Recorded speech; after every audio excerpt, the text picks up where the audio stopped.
బాబ్రీ మసీదు కంటే ముందు నుంచే వేల సంవత్సరాల నుంచి అయోధ్య రామ మందిరం ఉంది.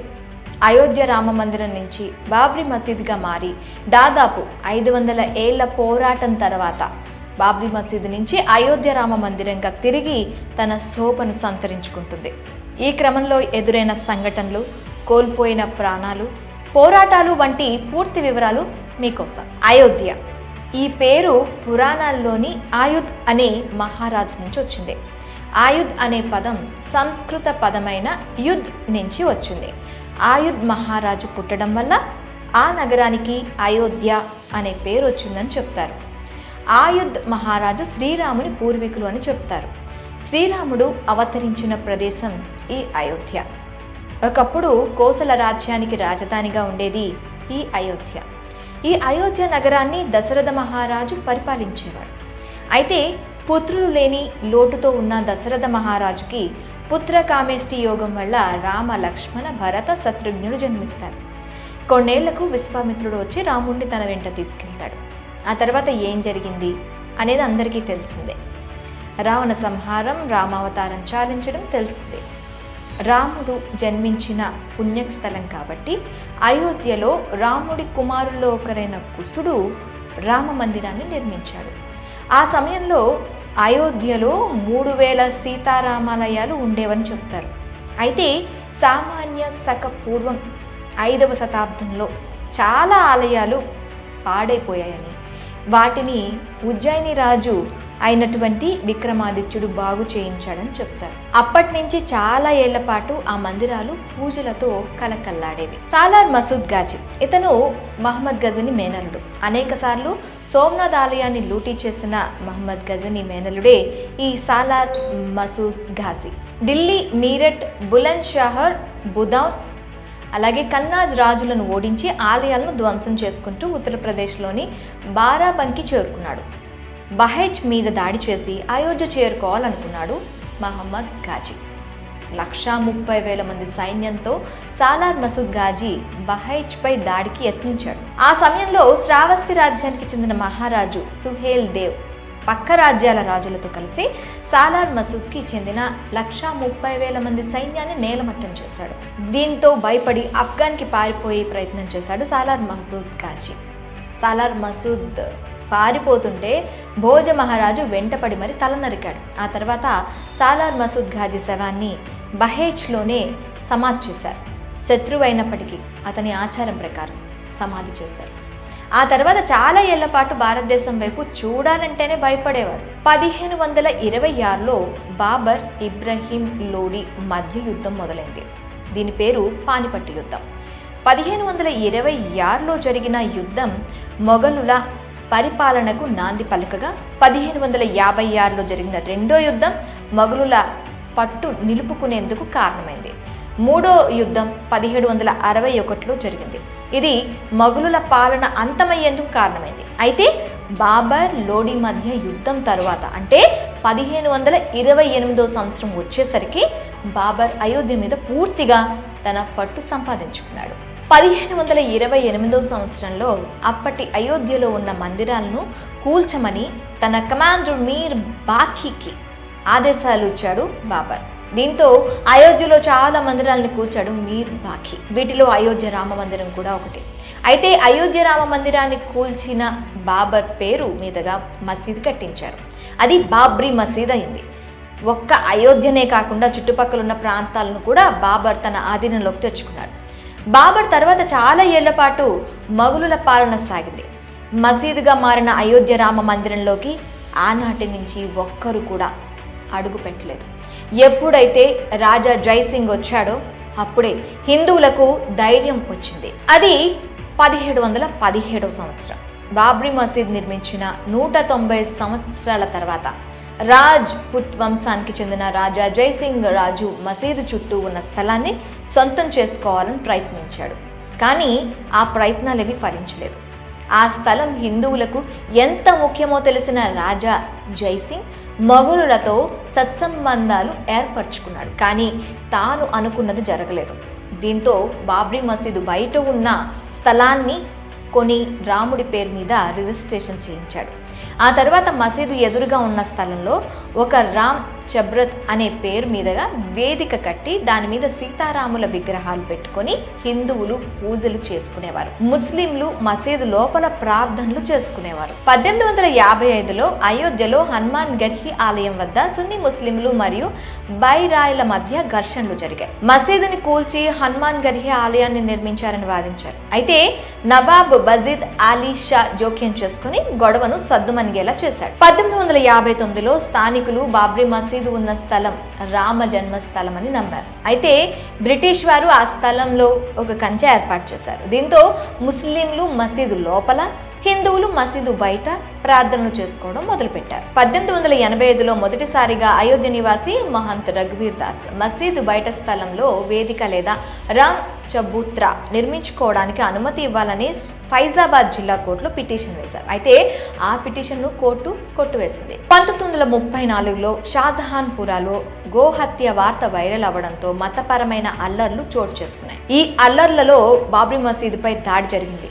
ఆ తర్వాత ప్రభుత్వం మసీదుని మరమ్మత్తు చేయడం జరిగింది. బాబ్రీ మసీదు ఉన్న 2.77 ఎకరాల స్థలం తమదే అంటూ షియా మరియు సున్నీ వక్ఫ్ బోర్డులు స్థానిక కోర్టులో క్లెయిమ్ చేశాయి. బాబర్ సున్నీ అయినందున ఆ భూమి సున్నీల ఆస్తి సున్నీ వక్ఫ్ బోర్డు తెలపడంతో స్థానిక కోర్టు వారికి అనుకూలంగా తీర్పిచ్చింది. 1949లో మసీదు లోపల రాముడి విగ్రహం ప్రత్యక్షమైంది. అయితే ఇది హిందూ మహాసభ కార్యకర్తలు చేసిన పని అని ముస్లింలు కోర్టులో సూట్ ఫైల్ చేశారు. అయితే రాముడి స్వయంభుగా వెలిసాడని కాబట్టి ఆ స్థలం తమకే చెందుతుందని అప్పటి హిందువులు కౌంటర్ సూట్ ఫైల్ చేశారు. అప్పటి ప్రధాని దివంగత జవహర్లాల్ నెహ్రూ అయోధ్యను సందర్శించి పరిస్థితిని సమీక్షించాలని అనుకున్నారు. అప్పుడు న్యూఢిల్లీలో ఉన్న నెహ్రూకి అయోధ్యలో జరుగుతున్న అల్లర్లకు సంబంధించి నివేదికలు అందాయి.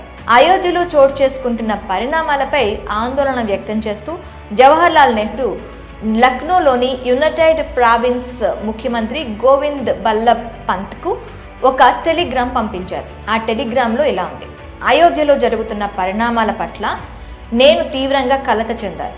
ఈ విషయంలో మీరు పర్సనల్ ఇంట్రెస్ట్ చూపిస్తారని ఆశిస్తున్నా అంటూ పంత్కి రాసిన టెలిగ్రామ్లో పేర్కొన్నారు. అయితే తనను తాను నాస్తికుడిగా ప్రకటించుకున్న నెహ్రూ మసీదు లోపల ఉన్న సీతారాముల విగ్రహాలను అక్కడి నుంచి షిఫ్ట్ చేయాలని అప్పటి రాష్ట్ర ప్రభుత్వానికి సూచిస్తున్నట్లు నివేదికలు చెబుతున్నాయి. అయితే ఇది హిందూ ముస్లింల మధ్య పెద్ద ఎత్తున అల్లర్లకు దారితీస్తుందనే ఉద్దేశంతో అప్పటి జిల్లా మెజిస్ట్రేట్ కేకే నాయర్ మసీదు లోపల ఉన్న సీతారాముల విగ్రహాలను తొలగించేందుకు నిరాకరించారు. దీంతో ప్రభుత్వం వివాదాస్పదంగా ప్రకటించి మసీదు గేటుకి తాళం వేసింది. ఆ తర్వాత కేకే నాయర్ భారతీయ జన్ సంఘ్ పార్టీలో చేరి ఎంపీగా ఎన్నికయ్యారు. భారతీయ జన్ సంఘ్ పార్టీ 1977లో కాంగ్రెస్ పార్టీకి వ్యతిరేకంగా లెఫ్ట్, రైట్, సెంటర్ పార్టీలతో విలీనమైంది. దీంతో జన్ సంఘ్ పార్టీ జనతా పార్టీగా మారింది. ఆ తర్వాత బీజేపీగా మారింది. ఆ తర్వాత నెహ్రూ 1950 జనవరి 7న గవర్నర్ జనరల్గా ఉన్న సి రాజగోపాలాచారికి ఒక లేఖ రాశారు. అందులో ఇలా ఉంది: నేను గత రాత్రి అయోధ్య గురించి పంత్ జీకి ఒక లేఖ రాసి లక్నో వెళ్తున్న వ్యక్తికి ఇచ్చాను. ఆ తర్వాత పంత్ తనకు ఫోన్ చేశాడు. పంత్ చాలా ఆందోళన చెందుతున్నట్టు, అయోధ్య విషయాన్ని వ్యక్తిగతంగా తీసుకున్నట్టు చెప్పాడు అని ఆ లేఖలో ఉంది. 1950 ఫిబ్రవరి 5న పంత్కి మరో లేఖ రాశారు. అందులో ఇలా ఉంది: ప్రియమైన పంత్జీ, అయోధ్య పరిస్థితిని తెలియజేస్తే సంతోషిస్తాను. దేశం మొత్తం మీద జరుగుతున్న వ్యవహారాలు, ముఖ్యంగా కాశ్మీర్కి అత్యధిక ప్రాముఖ్యత ఇస్తానని మీకు తెలుసు. అవసరమైతే నేను అయోధ్య వెళ్తానని మీరు ఆఖరిసారిగా నన్ను కలిసినప్పుడు చెప్పాను. నేను అయోధ్య రావాలని మీరు అనుకుంటే చెప్పండి. నేను బిజీగా ఉన్నప్పటికీ అయోధ్య వచ్చేందుకు ఒక తేదీని ఫిక్స్ చేసుకుంటా అని ఉంది. అయితే అయోధ్యలో పరిస్థితి మారలేదని పంత్ చెప్పడంతో నెహ్రూ అయోధ్య విజిట్ కార్యరూపం దాల్చలేదు. 1950 మార్చి 5న నెహ్రూ రాసిన లేఖలో అప్పటి జిల్లా మెజిస్ట్రేట్ కేకే నాయర్ని నిందించినట్టుంది. అయితే తాను మసీదు లోపల ఉన్న విగ్రహాలను తొలగించాలని తీర్పు ఇవ్వకపోవడాన్ని సమర్థించుకున్నారు. విగ్రహాలను తొలగించేందుకు అంగీకరిస్తే ఎంతో మంది ప్రాణాలు కోల్పోతారని అన్నారు. 1950లో షాహిం అన్సారీ అనే వ్యక్తి మసీదు గేట్లు ఓపెన్ చేయాలని, నమాజ్ చేసుకునేందుకు అనుమతి ఇవ్వాలని ఫైజాబాద్ కోర్టులో తొలి పిటిషన్ వేశారు. గోపాల్ సింగ్ విశారద్ మహంత్ పరమహంస రామచంద్ర దాస్ ఇద్దరు కూడా ఫైజాబాద్ కోర్టులో కౌంటర్ పిటిషన్ వేశారు. ఇది వివాదాస్పద స్థలం మీద వేయబడ్డ రెండో పిటిషన్. మసీదు లోపల రామ జన్మభూమి స్థలం ఉన్న విగ్రహాలకు పూజలు చేసుకునేందుకు అనుమతి ఇవ్వాలని ఆ పిటిషన్ లో పేర్కొన్నారు. అయితే మసీదు లోపల ప్రాంగణం తాళం వేసి ఉన్నప్పుడు బయట నుంచి పూజలు చేసుకునేందుకు కోర్టు మధ్యంతర ఉత్తర్వులు జారీ చేసింది. అది కూడా ఏడాదికి ఒకసారి కేవలం పూజారికి మాత్రమే అనుమతి ఇచ్చింది. ఇతరులకు ప్రవేశం నిషేధించింది కోర్టు. హిందూ ముస్లిం మధ్యలో మూడో వర్గం మహంత్ భాస్కర్ దాస్ నేతృత్వంలో నిర్మోహి అఖారా సంస్థ ఫైజాబాద్ కోర్టులో పిటిషన్ వేసింది. ఇది వివాదాస్పద స్థలం మీద వేసిన మూడో పిటిషన్. ఆ మసీదు ఉన్న స్థలం మీద పూర్తి హక్కు తమదే అంటూ కోర్టులో పిటిషన్ వేసింది. ఎన్నో ఏళ్లుగా తమ పూర్వీకులు అక్కడ పూజలు చేసుకుంటున్నారని సదరు సంస్థ చెప్పుకొచ్చింది. నిర్మోహి అఖారా అనేది వైష్ణవ్ బైరాగి సాంప్రదాయంలో ఒక భాగం. అఖిల భారతీయ అఖారా పరిషత్ చేత గుర్తింపు పొందిన సంస్థ ఈ నిర్మోహి అఖారా. రామ్నంది వర్గీస్తో చేయబడిన పంచాయతీ మఠం ఈ నిర్మోహి అఖారా 1400 AD నుంచే అయోధ్యలో ప్రజా మతంగా ఉందని నిర్మోహి అఖారా చెప్తుంది. ఆ స్థలంలో పూజలు చేసుకునే హక్కు తమకే ఉందని నిర్మోహి అఖారా కోర్టులో పిటిషన్ వేసింది. ఉత్తరప్రదేశ్ సున్నీ సెంట్రల్ వక్ఫ్ బోర్డు ఫైజాబాద్ కోర్టులో పిటిషన్ వేసింది. ఇది 4వ పిటిషన్. ముస్లింలు మళ్లీ మసీదులో ప్రార్థనలు చేసుకునే హక్కులు పునరుద్ధరించాలని కోర్టును కోరారు. హిందువులను ఏకం చేయడం కోసం, హిందూ ధర్మ రక్షణ కోసం 1964లో విశ్వ హిందూ పరిషత్ సంస్థ ఏర్పడింది. దీన్ని ఎంఎస్ గోల్వాకర్, ఎస్ఎస్ ఆప్తేలు స్థాపించారు. భారతీయ జనసంఘ్ పార్టీ 1977లో కాంగ్రెస్ పార్టీకి వ్యతిరేకంగా లెఫ్ట్, రైట్, సెంటర్ పార్టీలతో విలీనమైంది. దీంతో జనసంఘ్ పార్టీ జనతా పార్టీగా మారింది. ఆ తర్వాత జనతా పార్టీ రద్దుతో బీజేపీ పార్టీ స్థాపించబడింది. ఉత్తరప్రదేశ్ కి చెందిన సున్నీ సెంట్రల్ వక్ఫ్ బోర్డు మసీదు స్థలాన్ని స్వాధీనం చేసుకునేందుకు కోర్టులో పిటిషన్ వేసింది. అలహాబాద్ హైకోర్టు మాజీ జడ్జి, సీనియర్ లాయర్ అయిన డయోకి నందన్ అగర్వాల్ 1983లో రిటైర్ అయ్యారు. ఆ తర్వాత ఆయన ఫైజాబాద్ వెళ్లి అక్కడ మసీదు ఉన్న స్థలం రామ జన్మ స్థలం అని ప్రూవ్ చేయడానికి డేటా, రెవెన్యూ రికార్డ్స్ అన్నింటినీ సేకరించారు. ఎల్కే అద్వానీ రామ జన్మస్థలంలో రామ మందిరం నిర్మించాలని ఒక ఉద్యమానికి తెరలేపారు.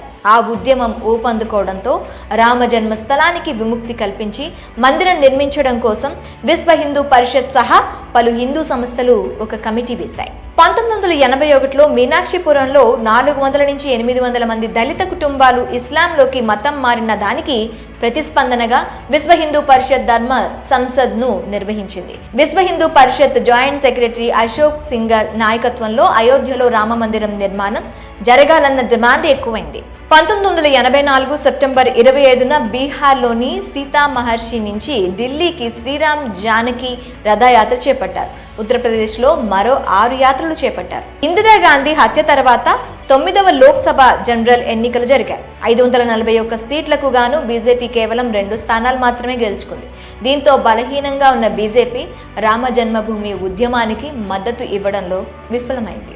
మహమ్మద్ అహ్మద్ ఖాన్ షాబానో బేగం కేసులో ఆమెకు మెయింటెనెన్స్ కింద భరణం ఇవ్వాలని హైకోర్టు ఇచ్చిన తీర్పుని సుప్రీంకోర్టు సమర్థించింది. అయితే ఆ తీర్పును ముస్లిం నేతలు ఖండించారు. 1986లో 2.77 ఎకరాల భూమిలో ఉన్న రామ్ చబుత్రాలో పూజలు చేసుకునేందుకు అనుమతి ఇవ్వాలని విశ్వ హిందూ పరిషత్ కోర్టులో పిటిషన్ వేసింది. కోర్టు అనుమతితో మసీదు గేట్లు తెరవబడ్డాయి. హిందువులు పూజలు చేసుకునేందుకు కోర్టు అనుమతి ఇచ్చింది. కోర్టు తీర్పు నచ్చని నిరసనకారులు బాబ్రీ మసీద్ యాక్షన్ కమిటీని ఏర్పాటు చేసుకున్నారు. చరిత్రకారుడు రామచంద్ర గుహు ప్రకారం ఢిల్లీలోని ప్రధాని కార్యాలయం నుంచి వచ్చిన ఆదేశాల మేరకు కోర్టు న్యాయమూర్తి తీర్పు ఇచ్చినట్లు అప్పట్లో బలంగా నమ్మారు. తీర్పు వెలువడిన గంటలోనే మసీదు తాళాలు తెరవడంతో స్థానిక ప్రభుత్వానికి ఈ తీర్పు అనుకూలంగా వస్తుందని ముందే తెలిసినట్లయింది. ఆ సమయంలో రాజీవ్ గాంధీ ప్రధానమంత్రిగా ఉన్నారు. అప్పటి ప్రభుత్వంపై అవినీతి ఆరోపణలు వస్తున్న క్రమంలో చేసిన విభజించు పాలించు చర్యలో భాగంగా చేసిన చర్యగా అప్పట్లో వాదనలు వినిపించాయి. కొన్ని నెలల తర్వాత ఆయన హిందువులను, ఆ తర్వాత ముస్లింలను బుజ్జగించే ప్రయత్నం చేశారు. 1986 మే నెలలో షాబానో కేసులో సుప్రీంకోర్టు ఇచ్చిన తీర్పుతో విడాకుల మీద ముస్లిం మహిళలకు రక్షణ ఇవ్వాలన్న ఉద్దేశంతో పార్లమెంట్ 1986 చట్టాన్ని పాస్ చేసింది. ఇక ఇదే ఏడాది రాజీవ్ గాంధీ ప్రభుత్వం మసీదు తలుపులు తెరవాలని నిర్ణయం తీసుకోవడం, షాబానో కేసులో సుప్రీంకోర్టు ఇచ్చిన తీర్పుపై వెనక్కి తగ్గడం వంటి అంశాలు అయోధ్య ఉద్యమంలో పాల్గొనేందుకు బీజేపీ పార్టీకి బలంగా సహకరించాయి. అప్పటి వరకు బలహీనంగా ఉన్న బీజేపీకి షాబానో కేసు విషయంలో సుప్రీంకోర్టు తీర్పు ఒక్కసారిగా బలాన్నిచ్చింది. ఆ సమయంలో ఎల్కే అద్వానీ బీజేపీ ప్రెసిడెంట్గా ఉన్నారు. అది 1989 సంవత్సరం. Vishwa Hindu Parishad vice president, Allahabad high court retired judge Deoki Nandan Agarwal ఒక పిటిషన్ వేశారు. 1983లో జడ్జిగా రిటైర్ అయిన తర్వాత ఆ స్థలం అయోధ్య రాముడిదే అని నిరూపించేలా ఉన్న ఆధారాలను కోర్టుకు సబ్మిట్ చేశారు. 1989 జూలై 1న అలహాబాద్ హైకోర్టులో రిట్ పిటిషన్ వేశారు. తనను రామ్ లల్లా మిత్రుడిగా నియమించాలని లక్నో బెంచ్ను కోరారు. అప్పటి నుంచి నందన్ అగర్వాల్ అయోధ్య రాముడికి కమిటెడ్ న్యాయవాదిగా, భక్తుడిగా ఉన్నారు. ఈయన వేసిన పిటిషన్తో పాటు అయోధ్య రామ జన్మస్థలం తరపున వేసిన పిటిషన్ అన్నింటినీ జూలై 1996లో కోర్టు కలిపివేసింది. 1989 ఆగస్టు 14న బాబ్రీ మసీద్కు సంబంధించి యథాతథ స్థితిని కొనసాగించాలని అలహాబాద్ హైకోర్టు ఆదేశించింది. అప్పటి జనరల్ ఎలక్షన్లో 89 సీట్లు గెలుచుకోవడంతో దేశంలో మూడో పెద్ద పార్టీగా అవతరించింది బీజేపీ. సిపిఐ మద్దతుతో కాంగ్రెస్ ప్రభుత్వం అధికారంలోకి వచ్చింది. విశ్వనాథ్ ప్రతాప్ సింగ్ కి మద్దతు ఇవ్వడంతో ఆయన ప్రధానమంత్రి అయ్యారు. దీంతో కాంగ్రెస్ ప్రభుత్వం బీజేపీ డిమాండ్ని నెరవేర్చింది. రామ జన్మభూమి స్థలంలో పునాది రాయి వేయడానికి విశ్వ హిందూ పరిషత్కి అనుమతిచ్చింది. నవంబర్ 9న రామ మందిరం కోసం వివాదాస్పద స్థలంలో విశ్వ హిందూ పరిషత్ ఆ ల్యాండ్లో పునాదులు వేస్తూ ఒక ఉద్యమానికి తెరలేపింది.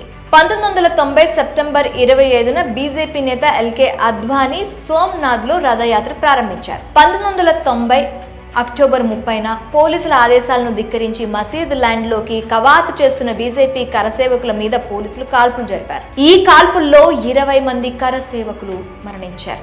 ఆ సమయంలో ములాయం సింగ్ ముఖ్యమంత్రిగా ఉన్నారు. ఆ తర్వాత ఉత్తరప్రదేశ్లో వరుస మత ఘర్షణలు చెలరేగాయి. రథయాత్ర తర్వాత విశ్వనాథ్ ప్రతాప్ సింగ్ నేతృత్వంలోని నేషనల్ ఫ్రంట్ సెంట్రల్ గవర్నమెంట్ కి బీజేపీ తన మద్దతును ఉపసంహరించుకుంది.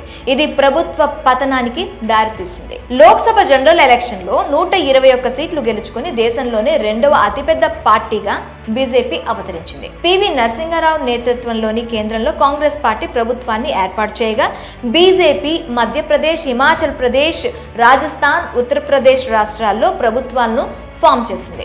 ఆ సమయంలో ఉత్తరప్రదేశ్ సీఎంగా కళ్యాణ్ సింగ్ ఎన్నికయ్యారు. అప్పుడు బాబ్రీ మసీద్కు ఎలాంటి హాని జరగదని కళ్యాణ్ సింగ్ వాగ్దానం చేస్తూ సుప్రీంకోర్టులో అఫిడవిట్ దాఖలు చేశారు. బాబ్రీ మసీద్ మీద దాడి 1992 డిసెంబర్ 6న బాబ్రీ మసీద్ వద్ద ర్యాలీని చేపట్టాలని బీజేపీ నాయకులు ఫిక్స్ అయ్యారు. దీంతో అల్లర్లు జరిగే అవకాశం ఉందని పోలీసులు మసీదు చుట్టూ బారికేడ్లు ఏర్పాటు చేశారు. ల్యాండ్ లోపలికి ఎవరిని ఎంటర్ అవ్వకుండా పోలీసులు బారికేడ్లు చుట్టూ నిలబడ్డారు. ఆర్ఎస్ఎస్ మరియు దాని అనుబంధ సంస్థలు 150,000 మంది విశ్వ హిందూ పరిషత్ మరియు బీజేపీ కరసేవకులతో బాబ్రీ మసీద్ ల్యాండ్ వద్ద ఒక మహా ర్యాలీని చేపట్టాయి. దీంతో పోలీసులకు అంతమందిని అడ్డుకోవడం కష్టమైంది. ఎల్కే అద్వానీ, మురళీ మనోహర్ జోషి, ఉమా భారతి వంటి బీజేపీ నాయకులు ఉద్వేగభరితమైన ప్రసంగాలు ఇచ్చారు. ఆ ప్రసంగాలకు ప్రభావితమైన బజరంగ్ దళ్, శివసేన కార్యకర్తలు బాబ్రీ మసీద్ మీద దాడి చేశారు. బారికేడ్లను దాటుకుంటూ మసీదు పైకెక్కి మరీ ధ్వంసం చేశారు. పోలీసులు కూడా ఏమీ చేయలేకపోయారు. ఇక బాబ్రీ మసీద్ మీద దాడి జరిగిన రోజు సాయంత్రమే కరసేవకులు అయోధ్యలోని స్థానిక ముస్లింల ఇళ్లను కూల్చడం మొదలుపెట్టారు. ఈ ఘటనలో 18 మంది ముస్లింలు మరణించారు. 23 మసీదులతో సహా దాదాపు చాలా మంది ముస్లింల ఇళ్ళు, దుకాణాలు తగలపట్టాయి. ముంబై సహా దేశంలోని పలు ప్రాంతాల్లో హింసాత్మక ఘటనలు చోటు చేసుకున్నాయి. ఈ ఘటనల వల్ల సుమారు 2,000 మంది మరణించారు. అయితే తన వాగ్దానం బ్రేక్ అయిందని భావించిన కళ్యాణ్ సింగ్ బాబ్రీ మసీద్ కూల్చిన రోజునే తన ముఖ్యమంత్రి పదవికి రాజీనామా చేశారు. బీజేపీ నాయకులైన అద్వానీ, ఉమాభారతి, ఎంఎం జోషిల మీద ఛార్జ్ షీట్ ఫైల్ అయింది. అయోధ్యలో రామ మందిరం కట్టాలన్న హిందువుల ఆశయానికి ఆయన ఒక ఐకాన్ గా పరిగణించబడ్డారు. అయితే తన వాగ్దానం బ్రేక్ అయిందని పదవికి రాజీనామా చేశారు. పాకిస్తాన్లోని ముస్లింలు 30కి పైగా హిందూ ఆలయాల మీద దాడి చేశారు. భారతదేశంలో బాబ్రీ మసీద్ కూల్చివేతను నిరసిస్తూ పాకిస్తాన్ ప్రభుత్వం ఒక రోజంతా కార్యాలయాలు, పాఠశాలలు మూసివేసింది. 1992లో ప్రధానిగా ఉన్న పివి నరసింహారావు బీజేపీ మద్దతుదారులే బాబ్రీ మసీదును కూల్చారని 4 రాష్ట్రాల్లో ఉన్న బీజేపీ ప్రభుత్వాలను బర్తరఫ్ చేశారు. ఇక ఇదే సంవత్సరంలో బాబ్రీ మసీద్ కూల్చివేతపై విచారణ చేపట్టేందుకు పివి నరసింహారావు ప్రభుత్వం లిబర్హాన్ కమిషన్ ని నియమించింది. దీనికి జస్టిస్ మన్మోహన్ సింగ్ లిబర్హాన్ అధ్యక్షతన వహించారు. అయోధ్యలో మసీదును కూల్చివేయడానికి దారితీసిన సంఘటనలు, పరిస్థితులు వంటి విషయాలను నిర్ధారించడం మాత్రమే లిబర్హాన్ కమిషన్ కి అందిన ఆదేశాలు. బాబ్రీ మసీద్ కూల్చివేతను నిరసిస్తూ ఉగ్రవాదులు బొంబాయి అంతటా బాంబు పేలులకు శ్రీకారం చుట్టారు. బాబ్రీ మసీద్ చుట్టూ ఉన్న 67.703 ఎకరాల భూమిని కేంద్రం స్వాధీనం చేసుకునే దాని కింద ఉన్న అయోధ్యలో నిర్దిష్ట ప్రాంతాన్ని స్వాధీనం చేసుకునే చట్టాన్ని ఆమోదించింది. అయితే ఆ చట్టంలోని కొన్ని అంశాలను సవాల్ చేస్తూ ఇస్మాయిల్ ఫరూకీ ఒక వ్రాతపూర్వక పిటిషన్ వేశారు. ఇక ఇదే ఏడాది లిబర్హాన్ కమిషన్ తమ పరిశోధనను ప్రారంభించింది. ఈ కేసుని సిబిఐ తీసుకొని బీజేపీ నాయకుడు ఎల్కే అద్వానీపై ఛార్జ్ షీట్ ఫైల్ చేసింది. మసీదు కూల్చివేత ఘటనలో 19 మందిని నిందితులుగా చేర్చింది. వీరంతా మసీదు కూల్చివేయడానికి కుట్ర పన్నినట్లు సిబిఐ తేల్చింది. మసీద్ అనేది ఇస్లాంలో అంతర్భాగం అయినది కాదు, కాబట్టి నమాజ్ అనేది ఎక్కడైనా చేసుకోవచ్చు అని తెలిపింది. అలానే మసీదు కూల్చివేతలో ఉత్తరప్రదేశ్ సీఎం కళ్యాణ్ సింగ్ ని బాధ్యుడిని చేస్తూ 1 రోజు జైలు శిక్షతో పాటు 20,000 రూపాయల జరిమానా విధించింది. 1998 సంవత్సరంలో ప్రధాని అటల్ బిహారీ వాజ్పేయి నేతృత్వంలోని బీజేపీ సంకీర్ణ ప్రభుత్వాన్ని ఏర్పాటు చేసింది. మసీదు కూల్చివేత వార్షికోత్సవం సందర్భంగా ఉద్రిక్తత నెలకొంది. విశ్వ హిందూ పరిషత్ మరోసారి వివాదాస్పద స్థలంలో హిందూ ఆలయం నిర్మిస్తామని ప్రతిజ్ఞ చేస్తుంది. అద్వానీ, ఎంఎం జోషి, ఉమాభారతి, బాల్ ఠాక్రే వంటి వారిపై వేసిన ఛార్జ్ షీట్స్ ని కుట్ర ఆరోపణలు విచారణను స్పెషల్ సిబిఐ కోర్టు ఉపసంహరించుకుంది. 2002లో అప్పటి ప్రధాని అటల్ బిహారీ వాజ్పేయి మసీదు, మందిర్ వివాదానికి పరిష్కారం కోసం హిందూ, ముస్లిం నాయకులతో మాట్లాడాలని అనుకున్నారు. అందుకోసం ప్రధాని కార్యాలయంలో ఒక సెల్ ని ఏర్పాటు చేసి శత్రుఘ్న సింగ్ ను నియమించారు. ఉత్తరప్రదేశ్ అసెంబ్లీ ఎన్నికలప్పుడు బీజేపీ తమ మేనిఫెస్టోలో అయోధ్యలో రామమందిరం నిర్మిస్తామని హామీని చేర్చింది. విశ్వ హిందూ పరిషత్ కూడా రామమందిర నిర్మాణాన్ని ప్రారంభించడానికి మార్చి 15న గడువు తేదీగా నిర్ధారించింది. మార్చి నెలలో వందలాది మంది వాలంటీర్లు అయోధ్యలో కలిశారు. అయోధ్య నుంచి తిరిగి వస్తుండగా గోధ్రాలో హిందూ కార్యకర్తలతో వస్తున్న రైలు మీద దాడి జరిగింది. ఆ దాడిలో 58 మంది మరణించారు. మార్చిలో జరిగిన గోధ్రా రైలు ఘటన తర్వాత గుజరాత్ లో జరిగిన అల్లర్లలో 1000 నుంచి 2000 మంది ఎక్కువగా ముస్లింలు మరణించారు. ఆ సమయంలో నరేంద్ర మోదీ గుజరాత్ ముఖ్యమంత్రిగా ఉన్నారు. మసీదు కింద 10వ శతాబ్దానికి చెందిన ఆలయం ఉన్నట్టు ఆధారం ఉందని ఆర్కియాలజికల్ సర్వే ఆఫ్ ఇండియా ఒక నివేదికను సమర్పించింది. అయితే ఈ నివేదికను ఆర్కియాలజిస్టులు, చరిత్రకారులు ఖండించారు. బాబ్రీ మసీదు కూల్చివేతకు ప్రేరేపించిన 7 హిందుత్వ నాయకులపై విచారణ జరగాలని సిబిఐ స్పెషల్ కోర్టు తీర్పిచ్చింది. కానీ మసీదు కూల్చివేత సమయంలో అక్కడే ఉన్న అద్వానీ మీద ఎలాంటి ఆరోపణలు లేవు. మసీదుపై దాడిలో అద్వానీ పాత్రను నిర్దోషిగా పేర్కొంటూ గతంలో ఇచ్చిన ఉత్తర్వులను సమీక్షించాలని కోర్టు మరోసారి తీర్పునిచ్చింది. అయోధ్య రామ జన్మభూమి కాంప్లెక్స్ పై ఉగ్రవాదులు దాడి చేశారు. ఈ దాడిలో 6 లష్కరే తోయిబా ఉగ్రవాదులు అనుమానితులుగా ఉన్నారు. అయితే భద్రతా లోపానికి కేంద్రమే బాధ్యత వహించాలని Vishwa Hindu Parishad international general secretary Praveen Togadia UPA ప్రభుత్వానికి నివేదించారు. తవ్విన ఆధారాలను నాశనం చేయడానికి ఈ దాడి చేశారని విశ్వ హిందూ పరిషత్ ప్రెసిడెంట్ అశోక్ సింఘల్ అన్నారు. అప్పటి ప్రధాని పివి నరసింహారావు నియమించిన లిబర్హాన్ కమిషన్ బాబ్రీ మసీద్ కూల్చివేతకు సంబంధించిన నివేదికను ప్రధాని మన్మోహన్ సింగ్ కి సమర్పించింది. 100 మందికి పైగా సాక్షులను విచారించిన అనంతరం 17 ఏళ్ల తర్వాత కమిషన్ నివేదికను సమర్పించింది. దేశంలో ఇన్నేళ్ల పాటు విచారణ సాగిన కమిషన్ ఇదే. ఈ నివేదికలో అటల్ బిహారీ వాజ్పేయి, ఎల్కే అద్వానీ, మురళీ మనోహర్ జోషి, కళ్యాణ్ సింగ్, ప్రమోద్ మహాజన్, ఉమాభారతి, విజయరాజీ సింధియా వంటి బీజేపీ నేతలు దోషులుగా ఉన్నారు. అలానే గిరిరాజ్ కిషోర్, అశోక్ సింఘాల్ వంటి విహెచ్పి లీడర్స్, శివసేన అధినేత బాల్ ఠాక్రే, మాజీ ఆర్ఎస్ఎస్ లీడర్ కెఎన్ గోవిందాచార్య వంటి వారు దోషులుగా ఉన్నారు.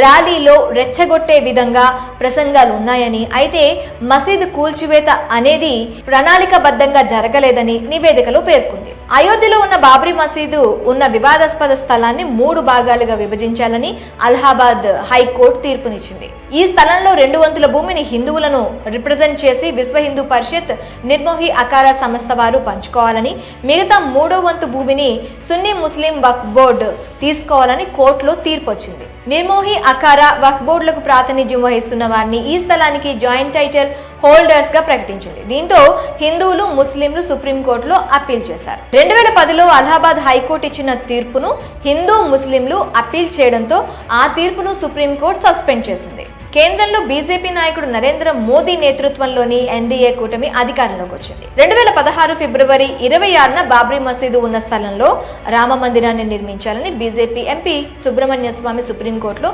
పిటిషన్ వేశారు. బాబ్రీ మసీద్ కేసులో మసీద్ తరపున తొలి పిటిషన్ వేసిన హసీన్ అన్సారీ 95 ఏళ్ల వయసులో మరణించారు. అన్ని పార్టీలు ఈ అయోధ్య స్థల వివాదానికి సంబంధించి సున్నితమైన సెంటిమెంటల్ మ్యాటర్లో పరిష్కారం తీసుకొచ్చేందుకు తాజాగా ప్రయత్నాలు మొదలుపెట్టాలని సుప్రీంకోర్టు ప్రధాన న్యాయమూర్తి జేఎస్ కేహార్ సూచించారు. ఇక ఇదే ఏడాదిలో యూపీ అసెంబ్లీ ఎన్నికల్లో బీజేపీ గెలిచింది.